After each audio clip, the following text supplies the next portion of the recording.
Today, I'm going to explain an action, thriller, and sci-fi film called The Island. Spoilers ahead. Watch out and take care. A group of people in an isolated colony have to live in a tightly controlled environment, knowing that much of the Earth is now uninhabitable due to widespread contamination. They have to follow a rigorous daily routine of proper diet and exercise to keep themselves healthy. Each dreams of going to an uncontaminated paradise island, but they're told that only those who win the weekly lottery are allowed to live there. Lincoln 6 Echo dreams about reaching the island on a boat, but he also suffers from nightmares that cause him to wake up confused about his surroundings and identity. When he gets out of his room, he is greeted by other inhabitants who are all wearing the same outfit. Upon entering the elevator, they're informed that the lottery has picked a resident named Starkweather 2 Delta to go to the island. Starkweather, who has been staying at the compound for 6 months, shares his excitement of getting to breathe fresh air and swim in the ocean. A resident named Gandu 3 Echo starts hitting the screen in frustration. He tells the other men at the lift that he has been there for 7 years and still hasn't won the lottery. When Lincoln arrives at the cafeteria, the server informs him that he cannot have bacon because of a nutrition flag. Before he could sit at a table, his best friend, Jordan 2 Delta, approaches him from behind and tells him to watch and learn. She uses her charms on the server to get some bacon, despite not being allowed to have them. Jordan goes back to Lincoln and drops the bacon in his tray. As they continue chatting, a guard interrupts them and tells them to separate. After the meal, Lincoln reports to Dr. Merrick, the head scientist at the facility. Merrick warns Lincoln about being in constant proximity to Jordan and asks him about his nightmares. Lincoln tells Merrick about a boat that takes him to the island and begins sketching it. As the doctor asks him more questions, he complains about the food choices and the clothes available to him and says he wishes there's more to his life than just going to the island. The doctor advises Lincoln to consider himself lucky to survive the contamination and be a part of the facility that will repopulate the Earth. When Lincoln asks him if he plans on going to the island, Merrick says that he and other staff members are ineligible to win the lottery because they are needed at the compound. Lincoln finishes the sketch of the boat and shows it to Merrick. Below the drawing, Lincoln has written the word Renovato. When the doctor asks him what it means, Lincoln said that he saw it in his dreams, but he doesn't know its meaning. The doctor decides to run some tests on Lincoln. During the examination, he drops several tiny metallic orbs onto Lincoln's face and tells him that those are microsensors that will be attached to his optic nerves. The balls start transforming and crawl up into Lincoln's eyelid. Merrick informs him that the sensors will be uploading data to the facility. After 24 hours, he will be expelling the tiny devices from his body when he urinates. At the work center, Lincoln complains to his coworkers about being bored from doing their job. His coworker, Jones 3 Echo, suggests that they are doing important work by feeding the nutrient lines to keep the residents healthy. Gandu 3 Echo approaches them and alerts them to a new arrival, leaving Jones to wonder how they keep finding survivors outside the compound. The atmosphere at the work center shifts abruptly when a pregnant woman suddenly collapses. While her coworkers call for help, the woman, named Lima 1 Alpha, realizes that she is now in labor. She smiles as she breathes heavily, knowing that she and her baby are now headed to the island. Lincoln takes advantage of the situation and reports that his workstation has broken down. He manages to get the key to Sector 6, where he meets a technician named James McCord. He tells McCord that his computer broke down again, but the technician knows that he just made it up to see him. They hang out at McCord's workstation drinking an unknown beverage from a flask until the technician was called to report in product extraction. After McCord leaves, Lincoln catches a bug and puts it in a matchbox labeled Ace of Spades. McCord heads to product extraction while lab personnel is working on a pod containing a human body. The lab personnel cuts the pod open and remove the tubes attached to the man that emerged from the pod.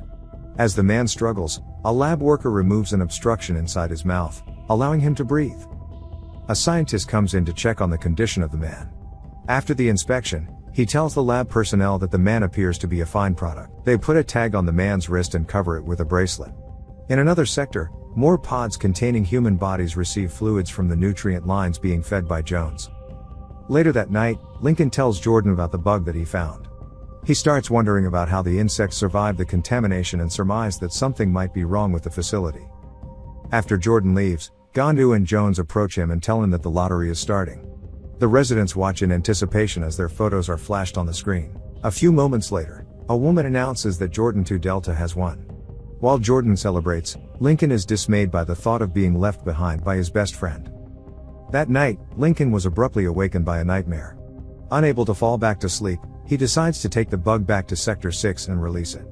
He follows the bug and reaches a hatch that leads to a restricted area. Lincoln climbs up quietly and sneaks into a room to change his clothes. Now wearing a lab coat, he walks around freely as he inspects the other rooms. During his investigation, he comes across a window with a view of the delivery room, where Lima 1 Alpha just finished giving birth. Moments after the delivery, a doctor injects a serum into a tube attached to Lima. As the liquid runs through the pipes, Lima's body begins to shake violently. A nurse holds down her feet tight until she flatlines. In the next room, Lincoln watches in shock as they cover Lima with a bag. The nurse brings the baby into another room, where a couple is waiting. She then hands over the infant to the woman that looks exactly like Lima. In the operating room, other staff members are preparing to remove Starkweather's liver. However, he wakes up before the surgeon can even make an incision. He runs out of the room screaming for his life only to be caught by the guards armed with harpoon guns. Lincoln witnesses the incident while hiding behind a mobile tray. Lincoln runs back down to Sector 6 while the guards watch the footage of Starkweather's capture. Merrick enters the security station and asks the staff to play the video again. He notices a frame showing an unknown figure taking cover behind a tray and tells the guards to run a facial match, then find the resident. Meanwhile, Lincoln runs to the women's quarters to find Jordan as Merrick orders a total lockdown. When Lincoln reaches her room, he describes what he witnessed in the medical sector and warns her that her life is in danger. Lincoln and Jordan start running from the guards and eventually end up in Sector 6. They exit the sector through a vent and fall into a large room where they see hundreds of people lying on gurneys while watching a video feed. On their way out, they come across a giant hologram of mountains and the ocean. Lincoln notices the machinery that powers the hologram while Jordan opens a blast door that leads outside. When they emerge from the compound, they find themselves in a desert. Back inside the facility, an announcer tells the residents that Lincoln has been put on quarantine while Jordan has been sent on her way to the island. Meanwhile, Merrick gives a presentation to potential clients, assuring them that the Institute complies with the nation's eugenics laws. He further stresses that all the clones are in a vegetative state and incapable of feeling any emotion. After the presentation, Merrick meets with a mercenary named Albert Laurent and asks him to bring back Jordan and Lincoln. When Laurent points out their supposed vegetative state, Merrick explains that the organs always fail without consciousness and human experience. Laurent immediately orders his men to prepare to search for the clones as they wait for their description. In the desert, Jordan and Lincoln see a snake and note that the animal is alive and unaffected by the supposed contamination. Later on, Merrick informs Laurent that Jordan 2 Delta's sponsor, Sarah Jordan, has been injured in a car accident and needs multiple organ transplants within 48 hours. On the road, Lincoln comes across a sign marked Route 39. He looks at the matchbox he took from McCord's workstation and notices that it is the same route marked as the Ace of Spades bar location. The two clones follow the trail and eventually arrive at the bar, where they find McCord. McCord reluctantly takes the two clones to his home and tells them the truth about the facility. Lincoln and Jordan learn that they were clones who were raised to provide spare organs when their wealthy sponsors get sick. The memories they have are just imprints to make them think that they've had a life before they were cloned. Their sponsors are not aware that the clones are conscious because Merrick keeps them well hidden. Lincoln insists on finding their sponsors, so McCord gives them some clothes, cash, and credit cards. Laurent learns that Lincoln has been implanted with microsensors that emit low-frequency RF signals, so he uses them to track their location. Lincoln passes the microsensors at the train station, but Laurent's team has already followed them there. While buying a map, McCord recognizes one of the mercenaries and tries to warn the two clones. The mercenary shoots McCord in the chest, and Lincoln and Jordan make a run for it. The clones arrive in Los Angeles to find Lincoln's 6 Echo sponsor, Tom Lincoln. While walking on their way to find a directory, Jordan comes across an advertisement featuring her sponsor. She stares in amazement at the TV as she sees Sarah kissing a man. Meanwhile, Laurent's men also arrive in the city and immediately start tapping into the surveillance cameras to find the two clones. The operatives discover their exact location when Lincoln uses the credit card at the information booth. Lincoln and Jordan use the directory to search for Tom Lincoln only to find out that he is not listed. When they ask about Sarah Jordan, the directory immediately makes a video call to Sarah's house. A young boy answers the call and informs Jordan that his mother is at the hospital. As the boy turns to look at the monitor, he recognizes Jordan's face and wonders if he's talking to his mom. Laurent and his team reach the location of the clones as soon as they drop the video call, but the police also arrive at the scene to pick them up for the murder of James McCord. Merrick tells Laurent to use any means necessary to retrieve the clones, fearing that the facility will also be implicated in the investigation. On their way to the police station, Lincoln asks the cop to pull up Tom Lincoln's file to find out where he lives. As the squad car waits for the green light at the intersection, Laurent's armored van crashes the vehicle's front. A firefight ensues between Laurent's operatives and the cops, giving Lincoln and Jordan some time to break free. The mercenaries leave the shootout and chase after the clones, but they eventually get away. Back at the compound, Gondu 3 Echo tells Merrick that he has doubts whether the contamination is real because of the bug that Lincoln found. Fearing that he might share his suspicions with others, Merrick eliminates Gondu by injecting him with an unknown chemical. The following day, the two clones arrive at Tom Lincoln's house. As Lincoln 6 Echo curiously inspects a scanner, it lights up when it detects his features and opens the door for them. Lincoln walks around the house and sees several pictures of his sponsor. He becomes fascinated by the display of a model boat marked Renovatio. While checking out the display, Tom attacks him from behind with a golf club. Tom, who wears glasses, swings the club again to hit the clone, but he stops after seeing his face staring back at him. At the Institute, Merrick learns that Lincoln experienced 30 years of growth in his memories in the past 3 years. The chief of incubation surmises that the anomaly is an infection, but Merrick asserts that these are memories of his sponsor. Back at the house, Tom helps the clones remove the bracelets from their wrists. Later on, he explains to Lincoln that he has cirrhotic hepatitis and his liver will start failing within the next 2 years. Lincoln convinces Tom to go to the media and tell the world about the clones at the facility. Tom, however, secretly calls the Institute and notifies them that the clones are in his house. As they prepare to leave, Jordan detects that Tom is hiding something, so she stays behind.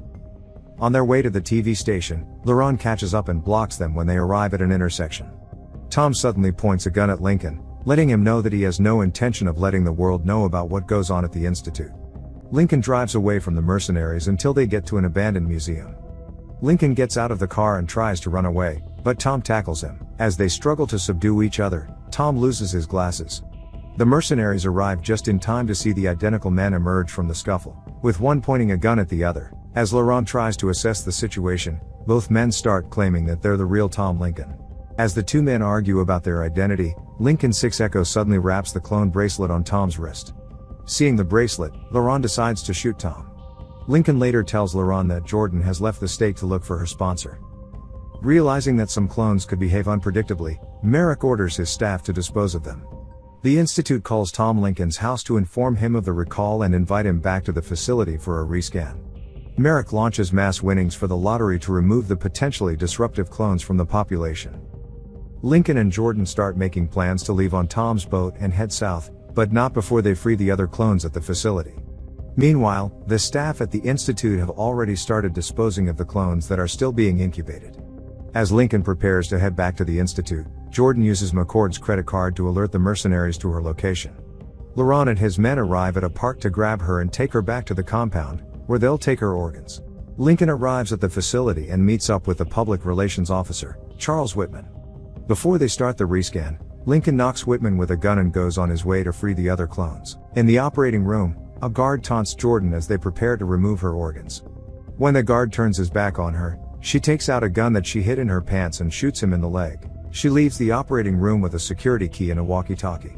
She meets up with Jordan at the entrance, and they walk through the halls until they reach the area where the clones are being prepared for disposal. Lincoln goes on his way to shut down the holographic power grid while Jordan follows the clones. Merrick reveals to Laurent that Sarah Jordan is unlikely to survive even if the transplants are successful. Laurent, somehow, starts feeling an affinity with the clones as he recalls how and his brothers were once branded to indicate that they were less than humans. As Lincoln makes his way to the hologram room, the Institute's security team issues an alert for him after a doctor discovers that the corpse belonged to Tom. Laurent manages to track down Jordan and disarms her while staff members usher the lottery winners to an incineration chamber. However, as soon as the staff starts the incineration process, Jordan and Laurent save the clones. Meanwhile, Lincoln reaches the hologram room and pulls down a lever to overload the reaction fan. Merrick then arrives at the room armed with a harpoon gun to deal with Lincoln personally. Merrick struggles to subdue Lincoln but eventually gains the upper hand. He strangles Lincoln with his bare hands, leaving his harpoon gun lying next to them. Upon seeing the weapon, Lincoln reaches for it and uses it to shoot Merrick in the neck. As the grid begins to malfunction, the turbine fan spins out of control and breaks the walkway where the two men are fighting. The two men are left hanging on a harpoon cable, but only Lincoln makes it back up alive. As the hologram starts to fade, clones run outside of the compound to breathe the fresh air for the first time. LaRon looks on and smiles as Lincoln and Jordan celebrate their freedom with a kiss.